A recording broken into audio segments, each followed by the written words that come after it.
നമസ്കാരം. ഇന്ന് അന്താരാഷ്ട്ര മാതൃദിനമാണ്. പല സംഘടനകളും സുന്ദരമായിട്ട് ആഘോഷിക്കുന്നുണ്ട്. ആഘോഷിക്കുന്നവരിൽ പലരും അമ്മമാരെ അമ്പലപ്പറമ്പുകളിലും അതുപോലെ തന്നെ ഓർഫനേജിലുമൊക്കെ കൊണ്ടിട്ടിട്ടാണ് ആഘോഷിക്കുന്നത്, ഘോരം പ്രസംഗിക്കുന്നത്. ഈ അമ്മ സഹിച്ച സഹനങ്ങൾ നിങ്ങൾ അറിയുന്നുണ്ടോ? അമ്മ ഉറക്കമിളച്ച രാത്രികൾ നിങ്ങൾ അറിയുന്നുണ്ടോ? നിങ്ങൾക്ക് വേണ്ടി മാത്രം ജീവിച്ച ഒരു ജീവിയാണ് അമ്മ. നിങ്ങളുടെ സന്തോഷം മാത്രം കണ്ട് നിങ്ങളെ പരുന്ത് കുത്താതെ കോഴിക്കുഞ്ഞിനെ നോക്കുന്നത് പോലെ ചിറകിനടിയിൽ ഒളിപ്പിച്ച് കൊണ്ടു നടന്ന അമ്മ. ആ അമ്മ ഉള്ള കാലം മാത്രമേ നമ്മുടെ സനാഥത്വം അല്ലെങ്കിൽ നമ്മൾ അനാഥരാകാതെ ഇരിക്കുകയുള്ളൂ. വേറെ ഒരു ബന്ധുക്കളും നമുക്ക് വേണ്ടി അതുപോലെ അറ്റാച്ച്ഡ് അല്ല.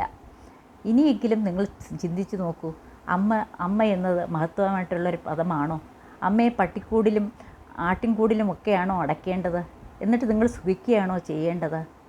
ഇന്നത്തെ ഈ മാതൃദിനം ഞാൻ ആദിവാസി കുടുംബങ്ങളിൽ പോഷണം പോലും കിട്ടാതെ വയസ്സറിയിക്കുന്നതിന് മുൻപേ തന്നെ കല്യാണം കഴിഞ്ഞ് വയസ്സറിയിച്ച അന്ന് തന്നെ ഗർഭിണികളായി ആ കുഞ്ഞുങ്ങൾക്ക് വേണ്ട പോഷണം കിട്ടാതെ അവർ മരിച്ചു വീഴുന്നത് കണ്ടു നിൽക്കുന്ന ആ അമ്മമാർക്ക് വേണ്ടിയും, അതുപോലെ തന്നെ സ്വന്തം ശരീരം പോലും പണയം വെച്ച് മക്കൾക്ക് വേണ്ടി ജീവിക്കുന്ന അമ്മമാർക്ക് വേണ്ടിയും, തെരുവിൽ ജീവിക്കുന്ന അമ്മമാർക്ക് വേണ്ടിയും, മക്കൾക്ക് വേണ്ടി കഷ്ടപ്പെടുന്ന അമ്മമാർക്ക് വേണ്ടിയും, അവസാനം ജീവിതം എവിടെയോ ഒടുങ്ങുന്ന അമ്മമാർക്ക് വേണ്ടിയും സമർപ്പിക്കുന്നു.